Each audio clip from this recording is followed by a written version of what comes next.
Good news! I've actually managed to load Steinberg's Pro 12 on the Atari ST. We've got it hooked up to the D20 and we're ready to do some retro MIDI sequencing. Woody Piano Shack. So I hope by now you've seen the last video where we tried to load the software onto the Atari. I'm trying to run Steinberg's Pro 24 or Pro 12, which was the predecessor to their Cubase line of MIDI workstations. But we had some problems. I was not able to read the discs. The discs were corrupt. I ended up giving up after writing a sad song about it. But nevertheless, I persevered. I'm the kind of guy that doesn't give up that easy. So I kept trying the day after, and basically the only way I got it to work, I didn't really do any magic here. I just pressed retry, and I had a hunch that it would eventually work. And it did. After maybe 50 attempts, 100 attempts, I'm not sure, we got it to load, and here it is. So whatever I do not want to nudge the power cable and power off the Atari now, because then we'd have to go through all that all over again.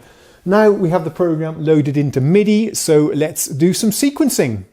So I've actually spent an hour with this before I started recording this video, just to make sure that everything was working and to learn the ropes, because I didn't want to waste your time. But I've got a fairly good grasp of the software now, and I'll show you what we've done. So I've recorded already a couple of tracks, just a 4-bar pattern. I'm going to show you around the user interface in a second, but we press the enter button to start.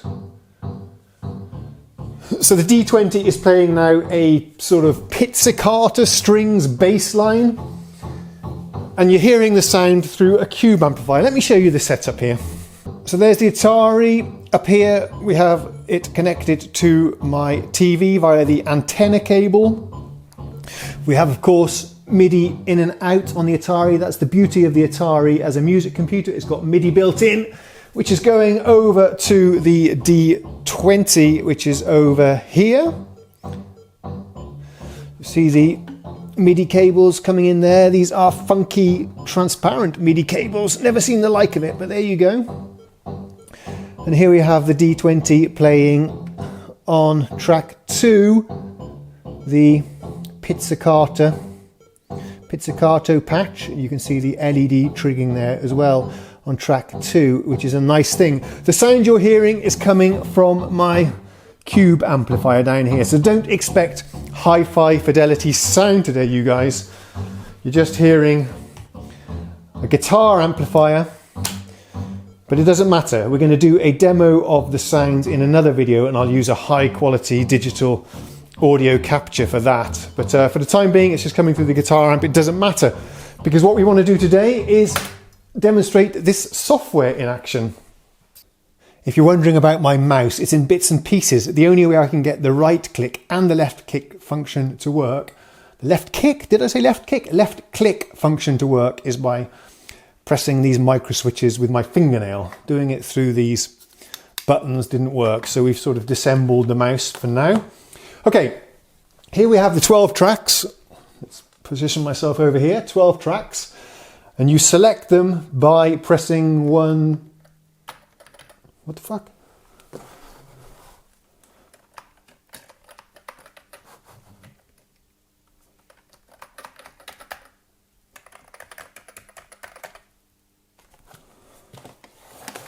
What's going on?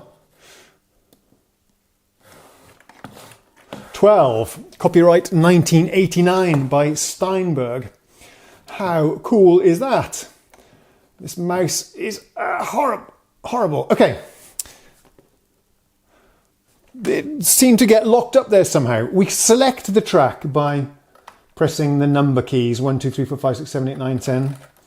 Okay, I did record something on track 1, but it was a mistake and I didn't know how to delete it, so we just disabled it. Let me explain those now. So if I go to track 2, that's what we were just playing. I'll play back by hitting the enter. You hear the metronome as well coming from the TV. Stop that.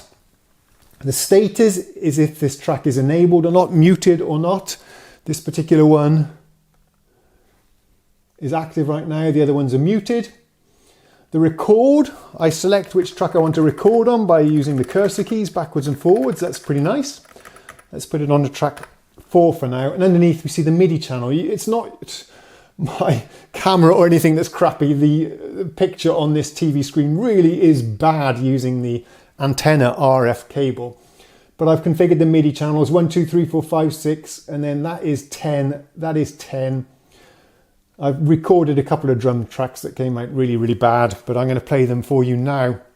What else have we done? We've set up a left locator and a right locator, and that's what we have looping right now using the cycle button there. And here are the transport controls over here. All this gubbins, I can hardly read it on the screen, so I don't know what it is, but it's not essential for now. The tempo is whatever it was from default. Let's enable a few more tracks, shall we? Let's get this going. 0 rewinds. I recorded something here on track 3. Let's take a listen. Oh no, has the mouse stopped working now?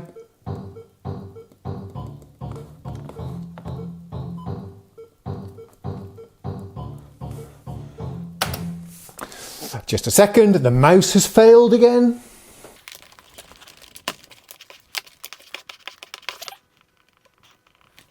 It does this intermittently, not a good sign, but there you go. Right, so we've got one more track going there. Let's have a listen.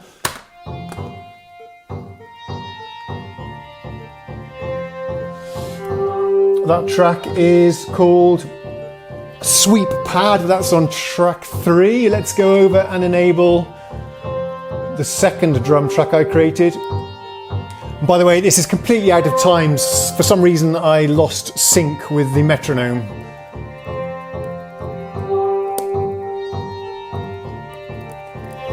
Fucking mouse!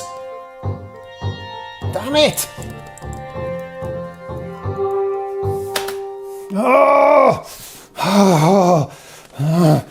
Starting to get angry.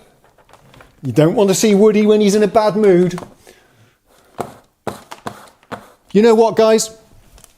I'm doing this so that you don't have to. In another video, I'm going to show how you can do all of this on your PC using free emulation software without any of this hassle. But first, I wanted to show you the original, you know, how we used to do it. But I don't remember the mouse being this bad in the old days. It's kind of okay. Oh. Maybe, I'm thinking maybe you can't mute, unmute during playback. That wouldn't surprise me. This is a real primitive software, remember. This is before Cubase. We're talking 88, 89 here. Okay, I've got some drums. Let's have a listen.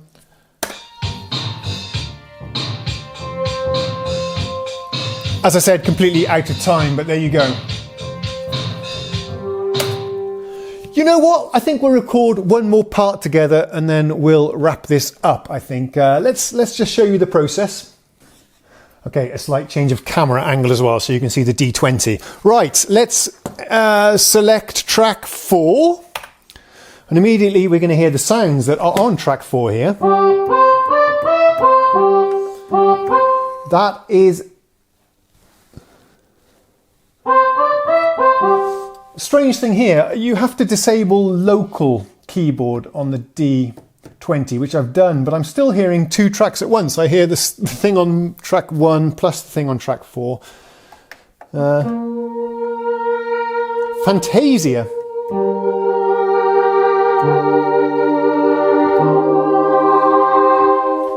Let's see if we can work that into the song. I'm going to take off the drums. Let's test my theory.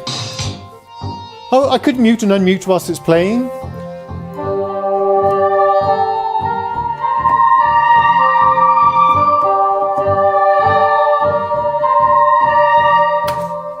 Let's record that.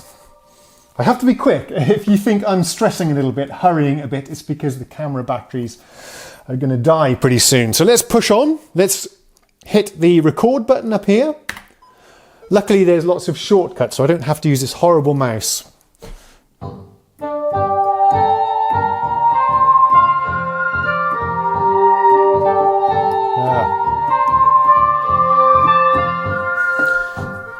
Okay, we got it, and I've noticed you actually have to stop here and restart the playback to hear your latest MIDI track. Let's have a listen.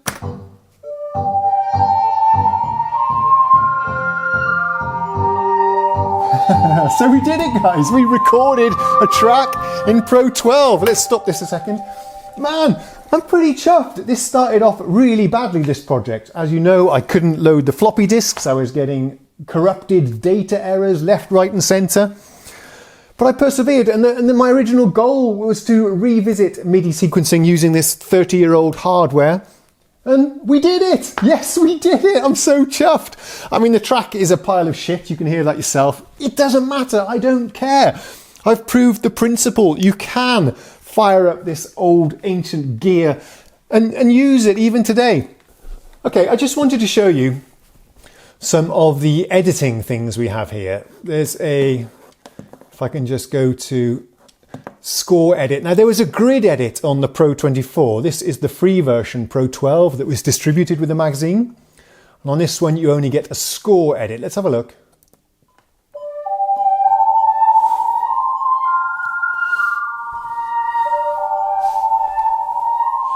Okay, this is it.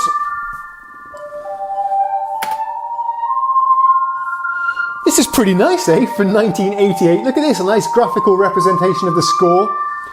You would have seen a grid editor as well if you had the full version. I think that's pretty cool though. I've got no idea how to edit this stuff. It seems like I can sort of, if the mouse cooperates, drag and drop areas, kind of. I can adjust the velocities up here. Stop playing! Okay, gone. Kind of interesting, you can see things that we still use today and take for granted. This is where it all started. Things like these velocity things, the velocity bars coming at the bottom, that's something you see in every modern digital audio workstation. I'm pretty impressed. Anything else we can have a look at here? There's also a arrangement. You see, here is where you record your patterns. This doesn't have the visual pattern editor like you see on workstations today, where you can drag and drop sections of songs to build it up. No, here you have to link together using this little dialogue the various patterns that you've recorded. Thrust, I don't know where that comes from. That's not my naming. And then we're back to this screen again. I like this display down here as well. That's pretty cool. It shows you. Let's enable everything. That was the MIDI track that was wrong. I created some extra tracks because once I created them and realized it was wrong, I didn't know how to delete them. I still don't. This is pretty cool as well, this display down here, I think, of the various things that are playing. If we go over to the D20,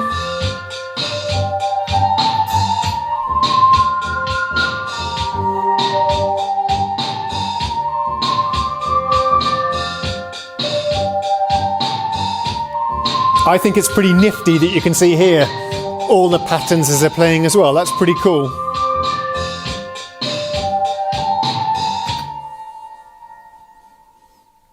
So there you go. I'm stupidly excited to have succeeded in this ridiculous quest. I don't know why, but I feel like it's a major accomplishment. I'm really chuffed.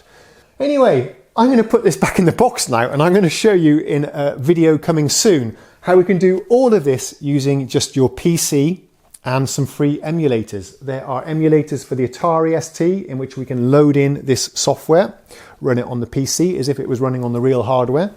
Also, there are some pretty fabulous emulators for the Roland Sound Canvas and the Roland MT32 modules, which is what a lot of people, including me, were using back in the 80s to do our MIDI sequencing. So look out for that. I think you'll enjoy it a lot.